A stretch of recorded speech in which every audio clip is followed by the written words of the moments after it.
आज हम एक ऐसी कहानी की बात करेंगे जो शायद हम सबके दिल को छू जाए। ये कहानी है माँ बनने के उस सफ़र की, जिसके पीछे के संघर्ष और इमोशनल उतार चढ़ाव को अक्सर हम देख नहीं पाते। ये एक ऐसे सफर की कहानी है ना, जिसके लिए हमें कोई तैयार ही नहीं करता। एक ऐसा सफर जो ऊपर से तो बहुत सुंदर दिखता है, पर अंदर से कई ऐसी चुनौतियों से भरा होता है जिनका हमने कभी अंदाजा भी नहीं लगाया होता। तो कहानी शुरू होती है एक बिल्कुल आम सी सुबह से। कुसुम अपने ऑफिस के लिए निकल रही थी और तभी उसकी मुलाकात अपने नए पड़ोसी अनीश से हुई। अनीश ने उससे कैब शेयर करने के लिए पूछा। तो शुरुआत में तो आप जानते हैं, वही नॉर्मल बातें हुई, पर हैरानी तब हुई जब अनीश ने ड्राइवर को ऑफिस का वही एड्रेस बताया। मतलब वो सिर्फ पड़ोसी नहीं, कलीग भी थे। अनीश ने बताया कि वो अपनी पत्नी रिया और अपनी 2.5 महीने की बेटी अनाया के साथ रहता है। पर कुछ दिनों के बाद ना, कुसुम को अनीश में एक बदलाव दिखने लगा। उसकी वो पहले वाली मुस्कान जैसे गायब हो रही थी और उसकी आंखों में एक अजीब सी चिंता दिखने लगी थी। कुछ तो था जो सही नहीं था। और फिर एक दिन वो हुआ, वो खामोशी टूटी। अनीस के सब्र का बांध जैसे टूट गया, और जो अब तक एक हल्की फुल्की जान पहचान थी, वो अचानक मदद की एक पुकार में बदल गई। उस दिन कैब में एकदम सन्नाटा था, और तभी अनीश की कांपती हुई आवाज आई, रिया ठीक नहीं है। बस इन 3 शब्दों में एक पति का सारा डर और उसकी सारी लाचारी सिमट कर रह गई थी। उसने फिर बताया कि वो अंदर से टूट रही है, वो बच्ची को संभाल ही नहीं पा रही है। अनीश ने बताया कि माँ बनने के बाद से रिया एकदम बदल गई है और इस नए रोल में वो खुद को बहुत हारा हुआ महसूस कर रही है। और फिर अनीश ने वो बात कही जिससे वो सबसे ज्यादा डर रहा था। डॉक्टर ने कहा है कि रिया की प्रॉब्लम फिजिकल नहीं, मेंटल है। ये शब्द जैसे अनीश के लिए एक बहुत बड़ा झटका थे। कुसुम अनीश की सारी बातें बहुत ध्यान से सुन रही थी और वो प्रॉब्लम की जड़ तक पहुंच गई। उसने महसूस किया कि यह जजमेंट का नहीं, बल्कि हमदर्दी और समझदारी का पल है। तो कुसुम ने उसे समझाया, देखो, रिया माँ तो बन गई है, पर वो दिल से माँ नहीं बन पाई है। उसने अपनी पहचान खो दी है।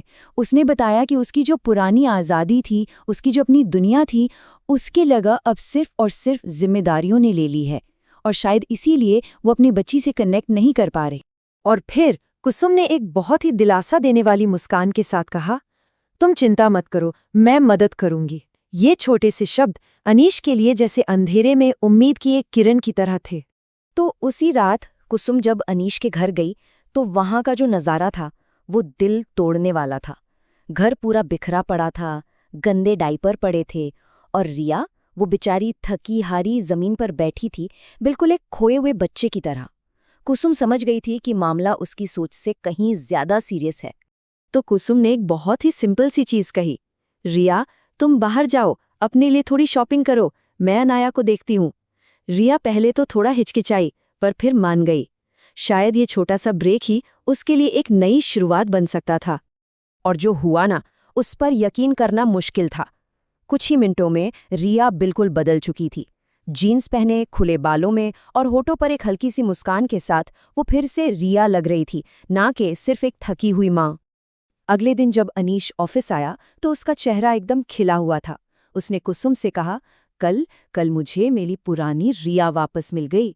उसने इतने उत्साह से बताया कि रिया हंस रही थी, और पहली बार उसने कहा कि उसे अनाया को देखकर अच्छा लग रहा है। पर असली कहानी का जो क्लाइमैक्स था ना, वो आया 2 दिन बाद, मदर्स डे पर। अनीश ने अनाया की तरफ से रिया के लिए एक बहुत प्यारा सा ग्रीटिंग कार्ड बनाया था। रिया ने जब वो कार्ड खोला तो उसमें लिखा था, मम्मा आप मेरी दुनिया हो। ये छोटा सा वाक्य सीधा उसके दिल पर जाकर लगा। बस ये शब्द पढ़ते ही ना, रिया की आंखों से आंसू बहने लगे। वो दौड़कर अनाया के पास गई, उसे कसकर गले लगा लिया, उसे चूमने लगी। ऐसा लगा जैसे ठीक उसी पल उसके अंदर कुछ बदला था, और उसने पहली बार सच में दिल से उस माँ बनने के एहसास को महसूस किया था। उस एक दिन के बाद रिया बदल गई। मतलब वो थकती अब भी थी, पर अब उसके चेहरे पर एक मुस्कान रहती थी। वो रोती अब भी थी, पर अब उसे वजह समझ आती थी। वो अब सिर्फ एक ड्यूटी नहीं निभा रही थी, बल्कि अपनी बेटी के साथ एक खूबसूरत रिश्ता जी रही थी। तो सवाल ये है कि ये जो इतनी खूबसूरत कहानी है, ये हमें सिखाती क्या है? चलिए इस इमोशनल सफर से मिलने वाले सबक पर एक नजर डालते हैं। तो मातृत्व के इस एहसास तक पहुंचने का जो रास्ता है ना, उसे हम शायद 4 कदमों में देख सकते हैं। पहला, ये मानना कि हाँ, ये मुश्किल है। दूसरा, उस मुश्किल में खुद को वापस ढूंढना। तीसरा, मदद लेने से न हिचकिचाना। और चौथा, इस रिश्ते को धीरे धीरे पनपने का समय देना। और शायद इस पूरी कहानी का सबसे बड़ा, सबसे जरूरी मैसेज यही है कि हर माँ का सफर अलग होता है। ये एहसास हमेशा पहली नज़र में नहीं होता। कभी कभी इसे वक्त लगता है, कभी कभी सहारे की ज़रूरत होती है। और ये याद रखना बहुत ज़रूरी है कि मदद मांगना कमज़ोरी नहीं, बल्कि बहुत बड़ी ताकत की निशानी है। और आखिर में एक सवाल हम सब के लिए, क्या हमारी जिंदगी में भी कोई है जिसे एक कुसुम की जरूरत है? जरा अपने आसपास देखिए, क्या पता आप किसी के लिए उम्मीद की वो किरण बन जाएं।